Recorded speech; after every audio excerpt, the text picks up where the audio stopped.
नमस्कार, मैं R K. Saxena, excellence mastermind coaching Rewa Madhya Pradesh. आप सभी का इस एजुकेशनल यूट्यूब चैनल में बहुत बहुत स्वागत और अभिनंदन करता हूं।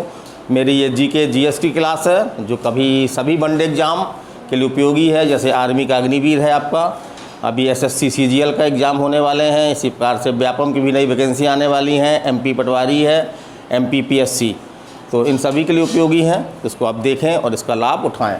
हमारा जो सब्जेक्ट चल रहा है वो चल रहा है भारत का भूगोल, और भारत के भूगोल में हम जो पढ़ा रहे हैं वो है भारत में परिवहन के माध्यम। तो हमने बताया था कि भारत में परिवहन के जो है 4 माध्यम हैं।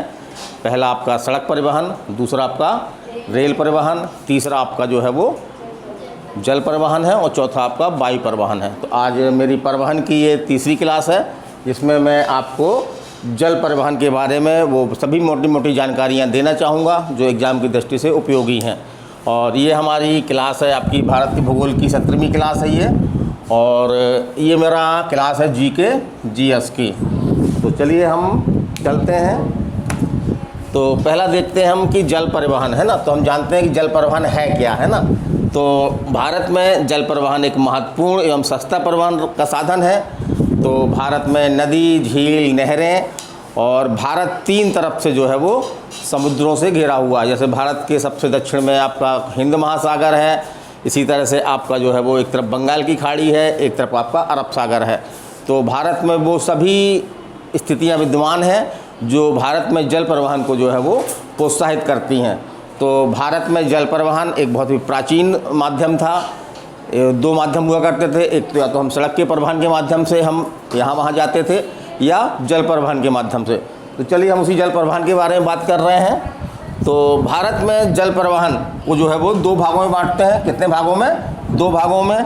पहला है आपका आंतरिक जल परिवहन और दूसरा आपका बाह्य जल परिवहन या सामुद्रिक जल परिवहन। बाह्य जल परिवहन या समुद्री जल परिवहन। चलिए हम बात करते हैं पहले आंतरिक जल परिवहन की। आंतरिक जल परिवहन की तो भारत में आंतरिक भागों में है ना, नदियों, झीलों तथा नहरों के माध्यम से जो है वो जल परिवहन जो होता है उसको क्या बोलते हैं हम? आंतरिक जल परिवहन। क्या बोलते हैं? आंतरिक जल परिवहन। माने भारत के अंदर, भारत के अंदर तो नदियां हैं, झील हैं, नहरें हैं, बहुत बड़े बड़े तालाब हैं। तो इनके माध्यम से जो परिवहन होता है उसको हम क्या बोलते हैं? आंतरिक जल परिवहन बोलते हैं।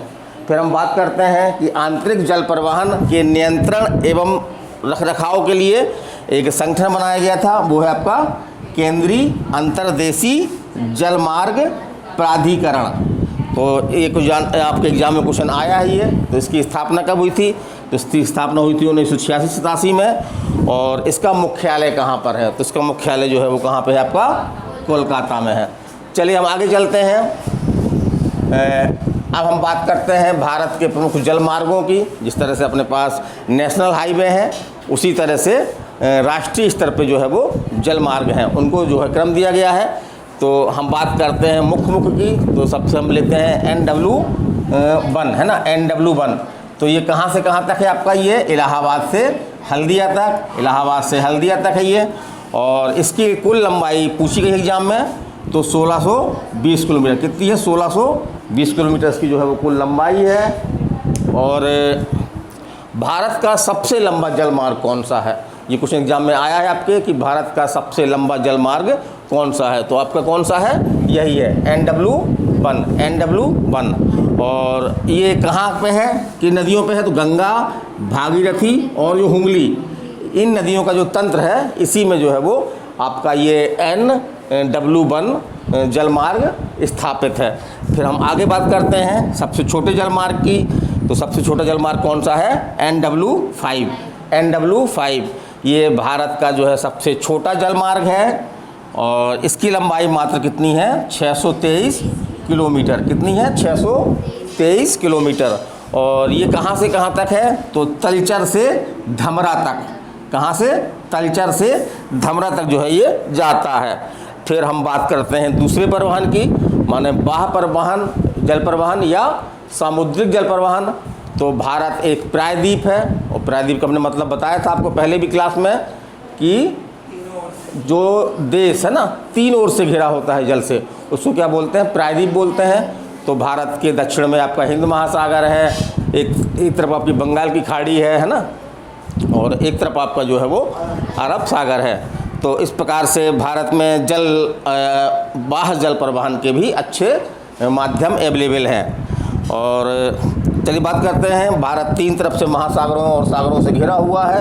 इनके माध्यम से होने वाले है ना जल परिवहन को क्या बोलते हैं? हम क्या बोलते हैं? बाह्य परिवहन या सामुद्रिक जल परिवहन, है ना।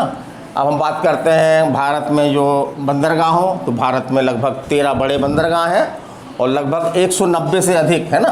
कहीं कहीं पे आपको जो है 200 मिलता है, तो 200 अगर आंसर में है आपके तो इसको लगाइए आप। तो भारत में 13 बड़े बंदरगाह और लगभग जो है वो 190 से ऊपर, है ना, छोटे और मझोले बंदरगाह हैं। जो बड़े बंदरगाह हैं उनका रखरखाव कौन करता है?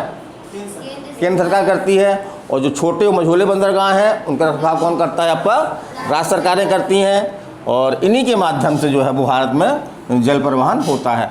और बंदरगाह के बारे में हम आज नहीं बता रहे हैं, क्योंकि हमारा एक वीडियो स्पेशल रूप से भारत के प्रमुख बंदरगाह के नाम से है, तो उसको आप देख लीजिएगा। उस बंदरगाह के बारे में हमने काफ़ी व्यापक जानकारियाँ दी हैं, तो उस चीज़ को हम रिपीट यहाँ पे नहीं कर रहे हैं। फिर हम बात करते हैं कि भारत में जो सामुद्रिक जल परिवहन है ना, जो बाह्य परिवहन है आपका जल परिवहन है, उसकी शुरुआत कब से मानी जाती है? तो उसकी शुरुआत कब से मानी जाती है? 1854 से।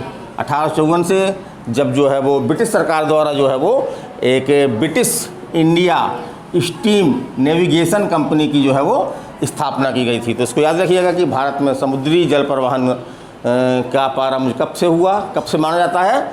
1854 से, जब British India steam navigation company की स्थापना हुई।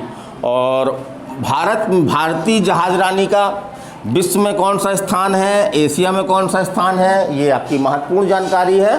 तो भारतीय जहाज़रानी का विश्व में जो है वो कौन सा स्थान है?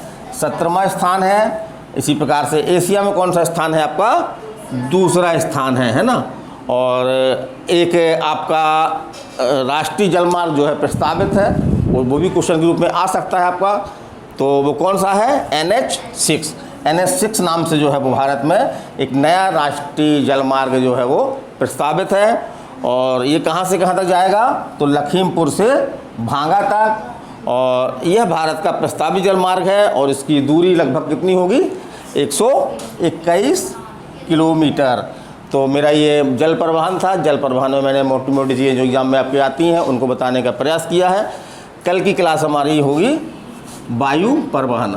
वायु परिवहन, तो इसको आप देखिएगा, निसंदेह रूप से आपको इसमें जो है वो फ़ायदा होगा।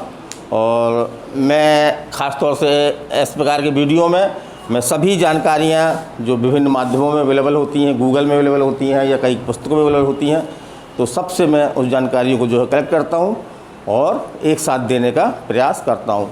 तो चलिए अगली क्लास में हम फिर मिलते हैं। नमस्कार, धन्यवाद।